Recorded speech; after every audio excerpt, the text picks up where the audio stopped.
Son las 8:43. Damos la bienvenida en nuestros estudios a Fernando García. Él es miembro del colectivo cívico cuencano.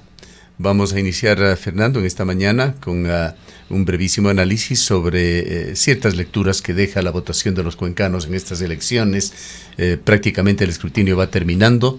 Aquí en la provincia de La Suay, la candidatura de Daniela Noboa logró aproximadamente un 46% de los votos, Luisa González un 37%, una diferencia de aproximadamente entre 9 a 10 puntos.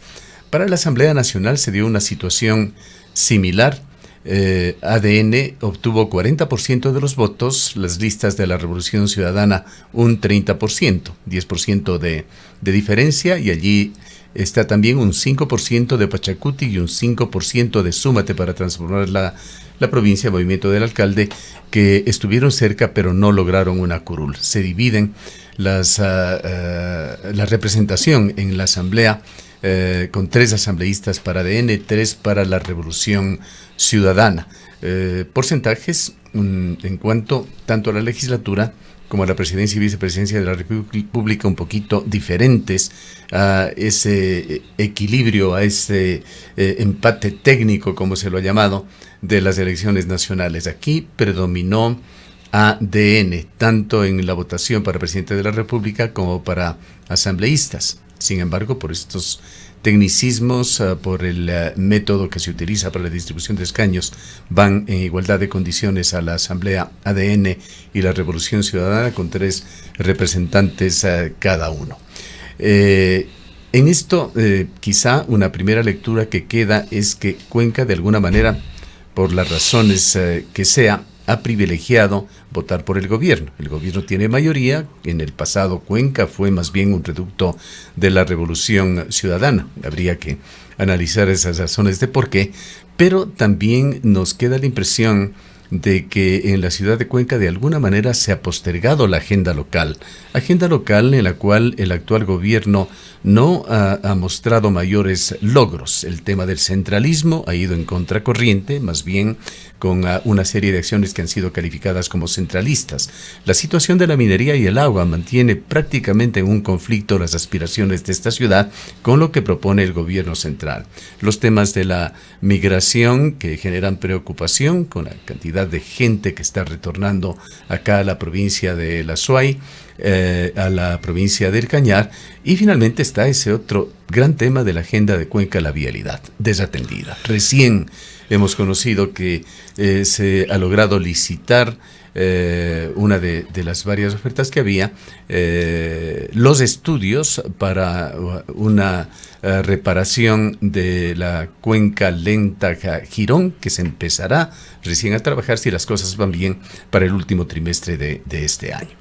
Surge entonces la importancia de los colectivos ciudadanos, que existen varios aquí en la ciudad de Cuenca, pero que no han podido actuar con gran efectividad. Cierto es que en los proyectos mineros, por ejemplo, se ha logrado por lo menos detener uno, allí con importante actuación también de la justicia. Quimsacocha se encuentra también en estos litigios, pero en temas de centralismo, vialidad, migración hay gran preocupación. Cuéntenos, empecemos con esto. ¿Cómo se encuentra en su salud, en su actividad, el colectivo al cual usted se pertenece, el colectivo cívico cuencano? Sí, buenos días, Gustavo, y gracias por la invitación. Realmente el colectivo ha estado reactivándose desde hace algunos meses, unos 3 meses más o menos, en base justamente a los problemas por los cuales pasa la región austral, la provincia y la ciudad de Cuenca, fundamentalmente por el tema del extractivismo, que se viene dando como un proyecto ya a gran escala a nivel nacional. Vemos que el gobierno tiene un proyecto extractivista en donde las concesiones han venido dándose desde el Carchi, en la Amazonía han subido un 300%, y aquí ha habido una posición bastante necia en torno a la consulta popular, en torno al informe de una de las empresas más serias del país, que es de Etapa, y en la cual tenía que el alcalde ya liderar un tema tendría que liderar este tema en contra de las acciones que ha emprendido el gobierno y la empresa minera canadiense, que quieren a toda costa, o sea, a toda costa. Y eso del extractivismo tampoco fue acogido por la mayoría de candidatos. La mayoría de candidatos pregonaban de que tendría que abrirse el catastro minero. Sí. Candidatos y también analistas señalan la necesidad de que Ecuador transite por el extractivismo, el petróleo, la minería. Esta agenda ecologista, medioambiental, tan crítica para Cuenca, parece ser sobre todo de Cuenca. Bueno, el tema minero hay que considerar fundamentalmente tiene que ver con la salud y el ambiente, ¿no? Uh-huh.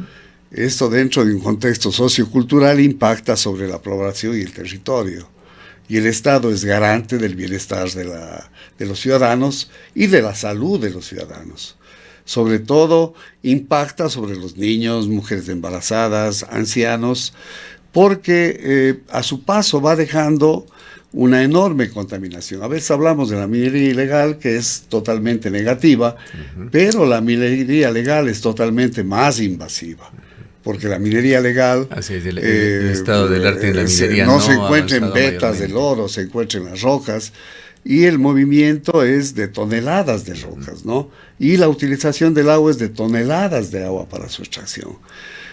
Si hablamos de esto, también vemos que ha hecho algunas concesiones ya en el Cajas, Noboa, y sin considerar, aparte de que lo más importante es la salud de la población, que toda el agua de las lagunas, de los ríos, de los humedales, de todos los acuíferos internos, están conectados íntimamente, es un solo cuerpo, ¿no? Claro. O sea, si afectamos a Quimsacocha, afectamos al Rircay, si el Rircay se conecta con el Tarqui con el Machángara, con el Tomebamba, y toda esta agua, si se afecta el Cajas, toda esta agua también va hacia Masaya, entonces afecta también la energía. En la historia que Cuenca ha tenido entre la minería y el agua, lamentablemente no podemos hablar de una dicotomía con las perspectivas electorales que se presentan ahora. No es que son muy diferentes, por lo menos si vamos a sus orígenes. ¿Quién impuso la agenda minera aquí en el Austro ecuatoriano? La agenda minera y el Austro, y a nivel nacional, la impuso la Revolución Ciudadana. Pero tenemos que mirar la página. Yo cada vez que le oigo a Rafael Correa veo que habla en contra de su candidata. No sé si lo hace, no es una persona tonta, más parece que lo hiciera a propósito. Las acciones del Consejo de Participación Ciudadana, las acciones de ir a una posición de Maduro de uno de los funcionarios del Consejo, el señor Lor, todo va en detrimento de la candidatura de Luisa González.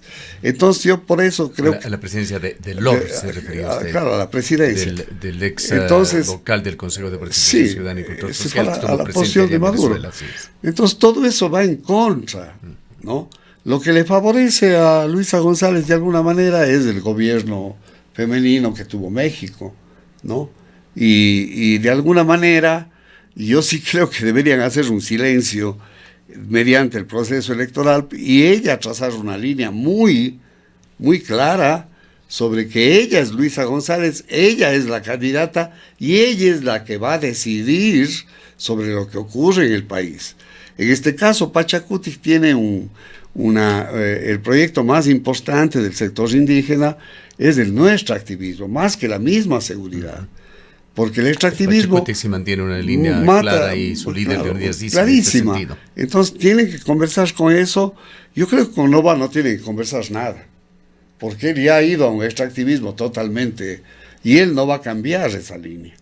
Tendría que conversar con Luisa González, que también posiblemente esté con el extractivismo, pero decirle si va al extractivismo o no va al extractivismo, y hacer un acuerdo y ver qué pasa a futuro. Pero ahí hay una situación en donde tienen que virar la página. Correa ya no tiene nada que hacer. Quisiera preguntarle también en estos temas de agenda local, llamémoslos así, ¿qué papel han jugado y qué papel deben jugar los asambleístas de la provincia de la Suay? Hoy se perfila ya, y es un hecho, estaremos representados por 3 asambleístas de la Revolución Ciudadana y 3 de ADN. O sea, hay que pedirles, por favor, de que no sean serviles al señor Noboa, como lo es todo su gabinete, o al menos los que están más cercanos a él. Hablamos de la ministra de Trabajo, la ministra de Relaciones Exteriores, el ministro de Defensa, las mismas Fuerzas Armadas, algunos jueces. Sí, y yo no me parece simpática la figura de la vicepresidenta, porque ha hecho una serie de acciones que no están de acuerdo con su alto cargo, pero tampoco se le puede sacar a una persona la manera en que ha venido, y eso creo que le ha mermado a Noboa los votos, de la manera en que él ha venido haciendo el tema de irle apastando de manera ilegal, anticonstitucional. Entonces, en este momento, en algún momento decía Alfredo Serrano, era nombrado de ministro de Gobierno, de ministro del Interior, de Gobierno, al antiguo abogado de las empresas Noboa, de ministro de Defensa al profesor de karate de él, y de ministra de Relaciones Exteriores a la señora donde compraban los boletos en la agencia de viajes. Entonces, hay un círculo cercano a él que él va a mantener, pero definitivamente él no va a cambiar el proyecto extractivista, porque inclusive se habla de que hay acciones que posee la tía de la Corporación Noboa. La Corporación Noboa en Australian Gold, ¿sí? Pero ahora, justamente al inicio hablábamos, ¿cómo interpreta usted el voto de los cuencanos? Ese 46% por Daniel Noboa, ese 40% superando con 10 puntos a los asambleístas por ADN sobre la Revolución Ciudadana. Bueno, yo creo que todavía el cuencano va de derecha a izquierda, de izquierda a derecha. Acordémonos que Monseñor Luna estuvo aquí 30 años y éramos de izquierda. Éramos progresistas, pensábamos en la socialdemocracia. Se murió él y volvimos a ser de derecha. Entonces, yo no creo que haya... Pero más allá de derecha y izquierda, no podría interpretarse también de que existe un acendrado anticorreísmo. Hay un anticorreísmo porque hubo el tema del Yasuní, en eso tiene mucha conciencia la región, la ciudad, pero no hay que llamar a los asambleístas que han ganado por la Revolución Ciudadana a que no tomen una actitud servil a todo lo que diga Noboa, sino tomen una actitud de carácter técnico. De la Revolución Ciudadana, sí, técnico. Que hagan un análisis técnico, el mismo prefecto tiene que hacer un análisis técnico sobre qué beneficios nos da el extractivismo en Cuenca y en el Azuay. Nosotros tenemos otras alternativas, o sea, tenemos el turismo. No nos olvidemos que somos una ciudad colonial, incásica, cañari, que tenemos un periodo neoclásico en donde asumimos la escultura de la escuela quiteña durante más de 150 años, porque en Quito se deja de hacer la escultura ya con Caspicara a fines del 18 y se comienza a hacer en Cuenca con Sangurima, Vélez, Alvarado. Tenemos el mejor neoclásico de Latino y Centroamérica, que es Vélez, y terminamos con Ayabaca en 1968.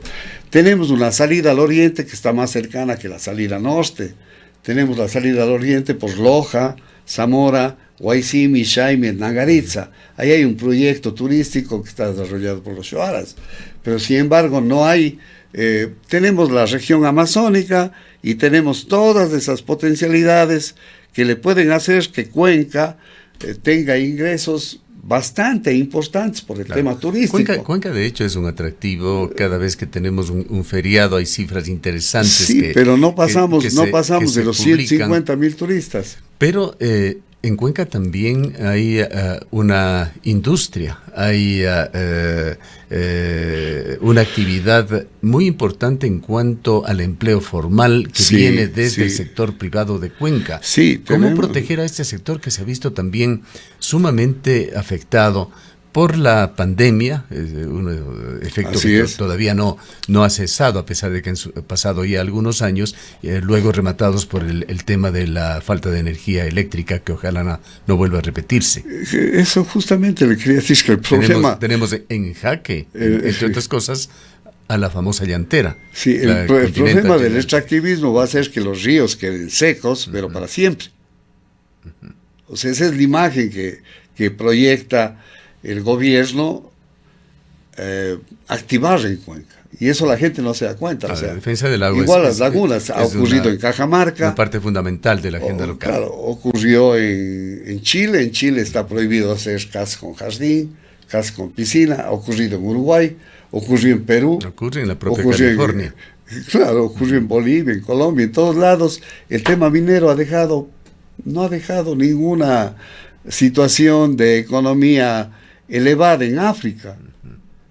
En África sigue siendo un país pobre. Volviendo al colectivo cívico cuencano, ¿cuáles son los puntos fundamentales de su agenda? ¿Cómo piensan hacer presencia pública para, de alguna manera, tratar también de convertirse en referentes, en guías de lo que tendría que hacerse? Bueno, este rato también hay que hacer un llamado, lo fundamental es hacer un llamado al sector urbano, a la ciudad, que está íntimamente ligada, tal como está el agua y que es un solo cuerpo, está íntimamente ligado a lo rural. O sea, dependemos del uno del otro. Los dos tienen que unirse y luchar para que no se haga los proyectos mineros en la ciudad de Cuenca, en la provincia de La Suay. Cuando usted da este mensaje, se nos cruza allí otro de los líderes históricos de la defensa del agua, Yacu Pérez, a quien no le ha ido bien. Bueno, no le ha ido bien, pero no se puede desconocer que el hombre estuvo preso por defender el agua, por estar en contra de la minería. Es el que ha ganado los juicios a las transnacionales. Se ha tornado el conocimiento de él en un referente académico a nivel internacional. Yacu Pérez es elevado en temas de minería y la defensa del agua. Ha sido requerido no solo aquí en el Ecuador, sino en múltiples otros lugares donde se ha pedido que él intervenga, ¿no? Yo creo que Yacu, el gran error de Yacu, y que muchos políticos pasan por ese tema, es la vanidad. O sea, yo quiero ser presidente, voy a dejar a un lado una prefectura que tenía muy buenos proyectos para ponerse en un nivel bien alto a nivel nacional. Habían 15 proyectos, megaproyectos de recuperación arqueológica. Hay que completar las tareas antes de asumir. 15 proyectos de recuperación gastronómica. Hay un proyecto que se hizo en Susudel con el arquitecto Fausto Cardoso, en donde se restauraron las casas. Entonces todo esto viene a consolidar definitivamente un proyecto turístico a gran escala. Y eso es a lo que tenemos que ir.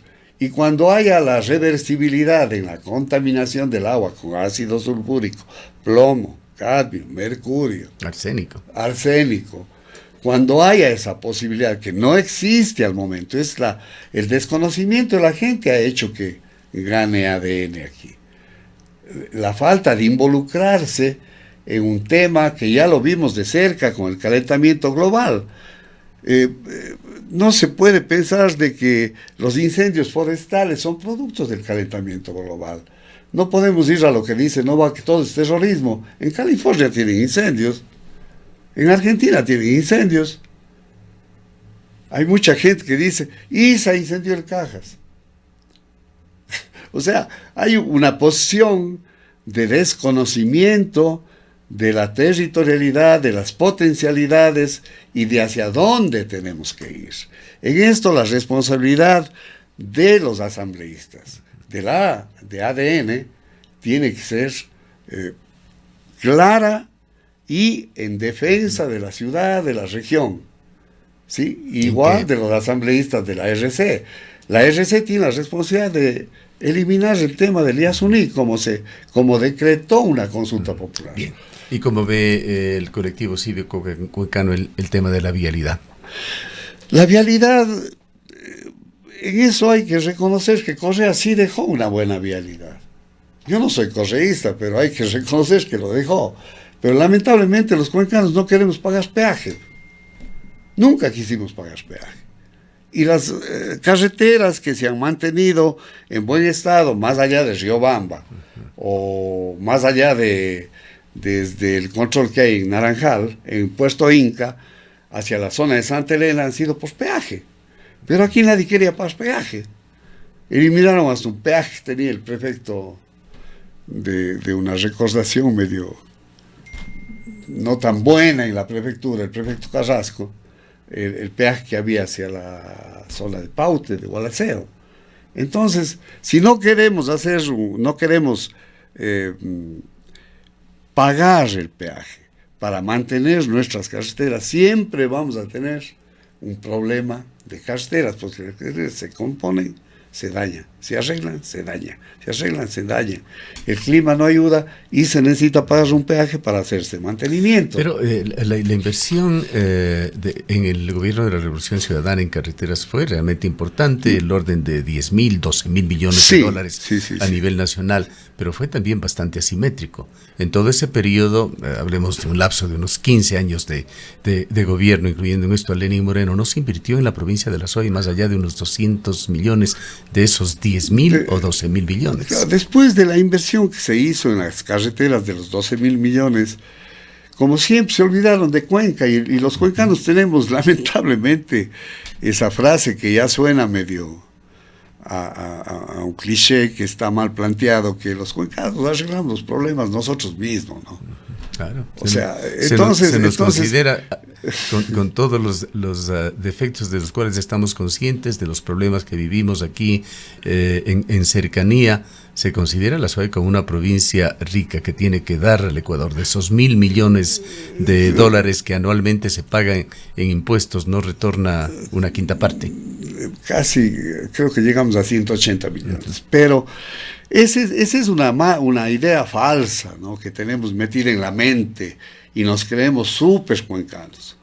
Sí, cuando eso hace que no reclamemos nuestros derechos, se nos llevan empresas como la empresa eléctrica a Quito, se nos lleva una serie de situaciones, el centralismo, y a Cuenca le van dejando al margen. Nos han dando, perdonen la expresión, un golpe de timón. El Egaustro dejó de ser una empresa con ese interés regional. Claro, y a pesar de ser en el gran y riesgoso mercado de distribución de energía eléctrica. Vamos a ver. Y a pesar de ser la empresa más seria que tenía el país y que daba utilidades y cantidades importantes el tiempo, Fernando, se nos queda desgraciadamente siempre corto. Habrá alguna otra oportunidad, pero realmente son tiempos de reflexión, de meditación, de evaluación los que estamos viviendo, y de interpretación también.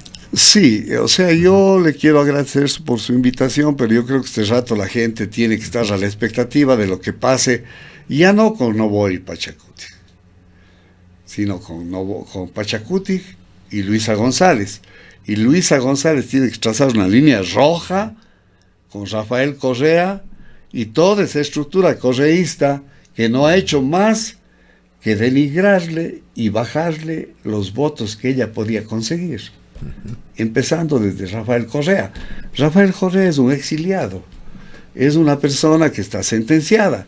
Luisa González es una persona que no tiene ningún problema este rato, es una candidata presidencial y tendrá que tomar una posición diferente a la que tomó Rafael Correa en los temas del extractivismo. Sin duda. En la invasión del Yasumí. Su visión, pero no deja de ser una compleja decisión la que tienen que tomar los votantes con miras a esta segunda vuelta electoral, que será justamente en el marco de las festividades de Cuenca. El 13 de abril habrá definiciones. Ahí en abril estaremos o llorando o queremos agradecerle felices, por ¿no?, su presencia, y esperamos que el colectivo Gustavo cívico cuencano recupere los niveles de actividad y se mantenga como otra de esas agrupaciones ciudadanas que analizan con la lupa local la situación de Cuenca, siempre con un tratamiento bastante inequitativo en el país por parte de los gobiernos centrales. Quiero despedirme, no estamos a favor ni del uno ni del otro, pero sí estamos a la expectativa de lo que haga Pachacuti con la una candidatura. estamos a la expectativa. Bien. Y Gracias ahí a Fernando actuaremos. García. Gracias. Él es miembro del colectivo cívico cuencano. Son las 9:08. En etapa EP